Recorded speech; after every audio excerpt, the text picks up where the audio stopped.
किसी कंपनी का बना बनाया ज्यादा बेनिफिशियल है या फिर अपना खुद का कच्चा तैयार करना, उसके बारे में थोड़ा सा आप बताइए। किसी भी सूरत में बने हुए फीड को खिलाना ही नहीं चाहिए।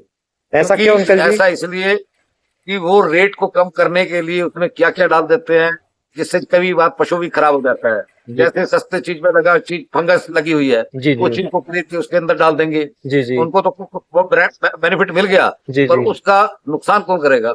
Dairy owner. अच्छा जी। नमस्कार दोस्तों, आज की एक और हमारी नई विजिट एक और नए डेयरी फार्म पर।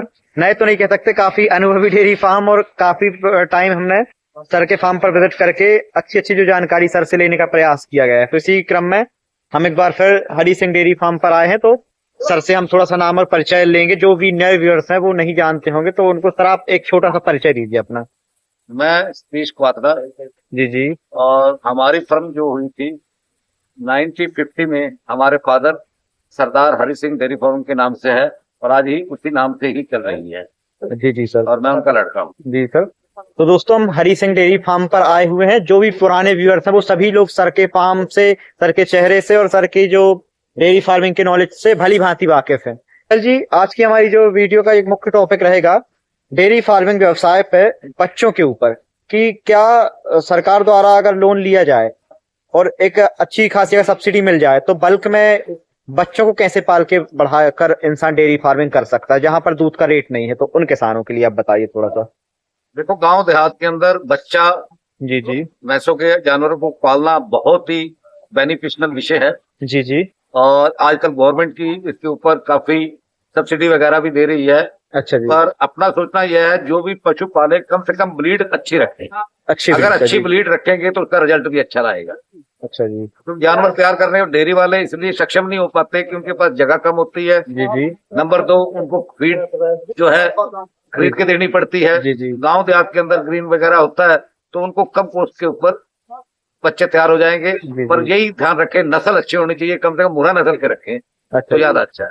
तो अंकल जी, आप ये बताइए कि जो डेयरी फार्मर तैयार नहीं कर पाते उसके पीछे क्या कारण रहता है? उनकी डेयरी फार्म में कितनी कॉस्ट लग जाती है पर बच्चे पर? थोड़ा सा व्यूअर जानते हैं, जानना चाहते हैं ना थोड़ा सा। आप ये लगा लो, जैसे 6 महीने का बच्चा है, अगर हम उसको भैंस के रूप में तैयार करना चाहते हैं जी जी तो डेयरी ओनर को लगभग 50 से 60 हजार रुपये खर्चा आ जाता है, उसके रख रखाव के ऊपर, उसके खाने के ऊपर। जी जी। जो कि गांव देहात में रखेंगे यही काम 20-25 हजार में हो जाए। अच्छा जी। तो इतना डिफरेंस रहता है। और डेयरी ओनर जो है इतनी अच्छे से बच्चे की देखभाल नहीं कर सकता, क्योंकि बच्चे को खुले स्थानों के ऊपर घूमना जो है, जी जी उनके बढ़ने के ज्यादा चांस होते हैं। तो गांव देहातों में तो ये चीजें संभव है, जी जी पर यहाँ संभव नहीं है। जी जी। और अंकल जी, आपने एक चीज और भी कही थी कि बच्चों का उम्मीद पर निकलना, मतलब क्या पता बच्चा अच्छा निकल रहा नहीं निकल रहा, वो भी एक लॉस कहलाता है। अगर जैसे सपोज अच्छी भैंस की भी बच्ची है, कई बार हल्की निकल जाती, तो उसके कारण भी लोग नहीं पालना चाहते। मैंने इसलिए सबसे पहले जी जी कहा आपको जी जी कि आप अच्छे ब्रीड के बच्चे पालेंगे तो जी आपको जी बहुत बेनिफिट मिलेगा, थोड़ा नहीं मिलेगा। जी जी क्योंकि मुर्रा नस्ल की आज के टाइम के अंदर कीमत जा रही है 2.25 लाख से 2 लाख तक की है। जी जी सर। ठीक है, बिल्कुल। अगर वो जानवर को पालते हैं जी तो जी उनकी कॉस्ट 20 से 25 हजार रुपये खर्चा आता है, जी तो सर। देखो उनको कितने का धन मिलेगा। अच्छा जी। पर उसके अंदर वही मैंने पहले कहा है, 2 बार कह चुका हूँ, नस्ल का ध्यान रखें। विशेष ध्यान मुर्रा, मतलब। हाँ, मुर्रा नस्ल के ऊपर ज्यादा जोर दें तो बड़ा बेनिफिट मिलेगा। जी जी। मतलब कह सकते हैं कि जिस भी भाई को स्टार्ट करना है वो कमर्शियल लेवल के अच्छे फार्म पर जाए और उनके बच्चे खुद स्वयं देखकर, बिल्कुल, चेक कर कर ही लिया जाए, है ना अंकल जी? जी जी जी। अंकल जी, दूसरा एक टॉपिक था फीड मैनेजमेंट, जो आज के समय बहुत सी जगहों पर देखा जाता है कि एक ब्रांडेड पशु आहार चलता है। कोई भी कंपनी का, हम किसी कंपनी का नाम नहीं लेंगे, A to Z नाम एक प्रकार से अपन ने लिया कि हर कंपनी की जो फीड है, फीड खिलाना किसी कंपनी का बना बनाया ज्यादा बेनिफिशियल है या फिर अपना खुद का कच्चा तैयार करना, उसके बारे में थोड़ा सा आप बताइए। किसी भी सूरत में बने हुए फीड को खिलाना ही नहीं चाहिए। ऐसा क्यों अंकल जी? ऐसा इसलिए कि वो रेट को कम करने के लिए उसमें क्या क्या डाल देते हैं, जिससे कभी बार पशु भी खराब हो जाता है। जैसे सस्ते चीज में लगा चीज फंगस लगी हुई है, जी वो जी चीज को खरीद के उसके अंदर डाल देंगे। जी जी उनको तो वो बेनिफिट मिल गया, जी पर जी। उसका नुकसान कौन करेगा? डेयरी ओनर, अच्छा जी। पशुपालक, वो मरेगा, जानवरों के अंदर बीमारी जाएंगी। जी जी तो इसलिए फीड अपनी देना ज्यादा बेटर है, जी बाजार जी से लेकर बनी बनाई देना। जी। मैं तो किसी भी रूप में इसको उचित नहीं मानता। अच्छा जी।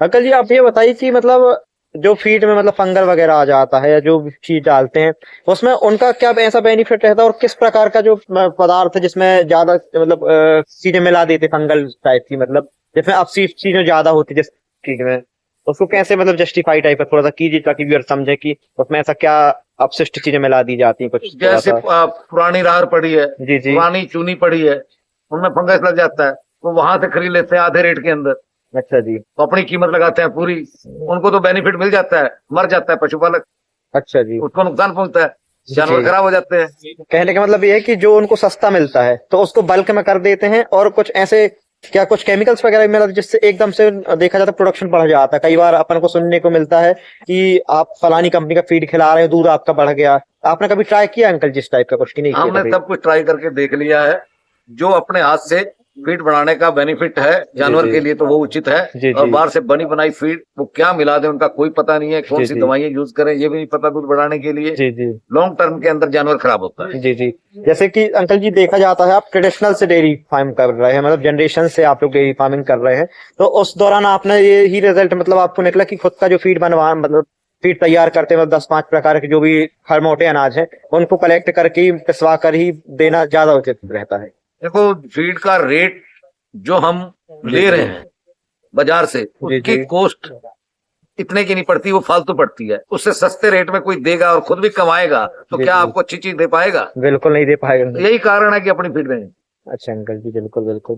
तो अंकल जी जैसे कोई बढ़िया से कोई व्यक्ति डेयरी फार्म में या मैनेजमेंट या प्रबंधन करना चाहता है, स्टार्टिंग करना चाहता है, तो किस टाइप्स के उस स्टेप उसको फॉलो अप में लेने चाहिए स्टार्टिंग के दौरान? थोड़ा सा आप उसको अपने शब्दों में बताइए भैंस फार्मिंग के दौरान।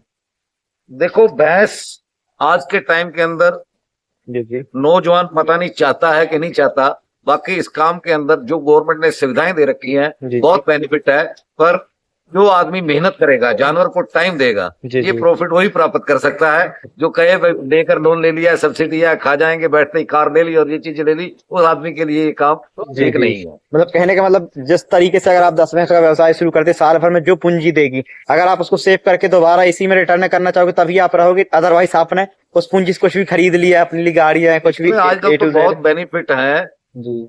भैंसों के पेशाब तक बिकने लग जाएंगे, फैक्ट्री जी। ओनर ले लेते हैं, बिल्कुल। गोबर है उससे लकड़ी बनने लग जी गई जी। है, गोबर का उससे जो ज्यादा तो बेनिफिशियल वो कहलाते हैं, जी जी।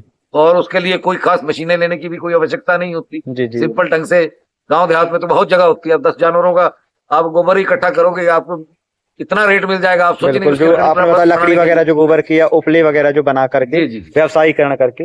एक क्वेश्चन आता है अंकल जी, जैसे एचएफ गाय है या भैंस है, उनका दूध बहुत जो डीप क्षेत्र है वहां पर रेट बिल्कुल नहीं मिलता दूध का, बिल्कुल भी, मतलब कह सकते 30-35 रुपए मिलता है कई जगहों पर। तो उस स्थिति में बाय प्रोडक्ट का काम अगर करे कोई व्यक्ति तो कैसे सही सफल हो पाएगा, नहीं हो पाएगा? पहली बात तो मध्य प्रदेश के अंदर हमने देखा है कि जी। लोग दूध पीना ही पसंद नहीं करते, वो तो चाय ज्यादा पीने का पसंद करते हैं। बिल्कुल अंकल। अब पंजाब हरियाणा में क्या कल्चर दूसरा है, वहां पर लोग दूध पीना ही पसंद करते हैं, अच्छा जी। तो इस वजह से यहाँ दूध की लागत नहीं है गांव देहात के अंदर। जी जी। और दूसरा आपने पूछा कि बाय प्रोडक्ट। बाय प्रोडक्ट, जी और आप अपने मोबाइल में ही देख लो, आपको बाय प्रोडक्ट के बारे में इतना बताया जाता है कि दूध से ज्यादा आपके बाय प्रोडक्ट का जो बनना है वो निश्चित रूप से बहुत बड़ा बेनिफिशियल है। जी जी। और आज के टाइम के अंदर आप रील्स देखो, इतनी इतनी रील्स आई हुई है, आप कोई भी एक प्रोडक्ट चुन के उनको बना ले तो आपको बहुत ज्यादा बेनिफिट मिलेगा, आपको दूध बेचने की आवश्यकता ही नहीं पड़ेगी। आपको तो आज तक तो हमने बेवकूफी की जो दूध बेच रहे हैं, जी जी। उसकी अपेक्षा उसकी जो बाय प्रोडक्ट है उसके अंदर आपको बहुत ज्यादा बेनिफिट मिलेगा। बाय प्रोडक्ट लाइक घी, मठा, जो भी मतलब जो भी है दूध से रिलेटेड चीजें आप अपनी बनाकर बेच सकते हैं, आप किसी कंपनी से कंसल्ट करके उनके दे सकते हैं, वो आपको और भी ज्यादा अच्छा रेट देंगे। कहने का मतलब ये आप प्रोडक्ट बनाना चालू किए और किसी अच्छी और कंपनी इसके से लिए कंडक्ट हो जाएगी। कोई बड़ी मशीनरी नहीं चाहिए होती जी है, जी। छोटी छोटी मशीनें आती हैं, एक कमरे के अंदर लग जाती हैं, 8 बाय 8 के कमरे के अंदर, अच्छा जी। और चीजें तैयार हो जाती है। जी जी। तो दोस्तों जो भी व्यूअर्स ये क्वेश्चन करते हैं कि हमारे यहाँ दूध का रेट नहीं है, तो आप उसमें ये देखिए कि सीमित साधनों पर किस तरह से उपयोग करके आप बेस्ट करने की कोशिश कीजिए। मावा बना जी, जी। सकते हैं आप, घी बना सकते हैं आप, क्रीम बना सकते बिल्कुल। हैं जी आप, जी। मक्खन बना सकते हैं, जी जी। कितने ही इतने प्रोडक्ट जी, है। जी। आप ये समझ लो अमूल वाला जितने भी प्रोडक्ट बनाता जी जी। है सब आप बना सकते हैं घर बैठे बिल्कुल हुए। बिल्कुल। तो दोस्तों उसमें भी कोई जी, जी। ज्यादा दिक्कत नहीं है, सिर्फ आप रील्स देखो, उसमें आपको पता चल जाएगा, कोई इतनी ज्यादा मशीनरी की आवश्यकता नहीं होती, जी, जी। एक छोटे से कमरे के अंदर ही सब कुछ हो जाता है, तो बहुत बेनिफिशियल है दूध बेचने की अपेक्षा दूध के प्रोडक्ट बनाना। अच्छा जी। जैसा कि दोस्तों देखा जाता है कि कहीं 30 रुपए दूध का रेट है, कहीं 200 रुपए भी है, कहीं 150, कहीं 100, तो इस डिफरेंस को व्यूअर्स कहीं ना कहीं कैलकुलेट नहीं कर पाते और वो कमेंट करते रहते हैं कि हमारे यहाँ इतना रेट है, ये है वो है। तो इससे अच्छा बाय प्रोडक्ट में आप जाएं तो थोड़ा सा बेनिफिट कमा लेंगे, हम नहीं कहते उतना कमाएंगे, लेकिन एक नहीं, अनुमानित बहुत कम रेट की आएंगे, व्यवस्था। इसमें कोई शंका वाली बात नहीं है। एक बार जो ट्राई करेगा फिर वो कभी दूध नहीं बेचेगा, अच्छा ये हमारा दावा है इस चीज का। मतलब बाय प्रोडक्ट का जिसकी रनिंग पे आ गया बाय हाँ, प्रोडक्ट। बहुत बेनिफिशियल है। अच्छा, आपने इतनी शानदार जानकारी दी उसके लिए बहुत बहुत धन्यवाद आपको। आप सब श्रोताओं का धन्यवाद, जी। जो आप मेरी रील को Thank पसंद you. करते हैं, आपका बहुत धन्यवाद। Thank you very much. Thank you so much.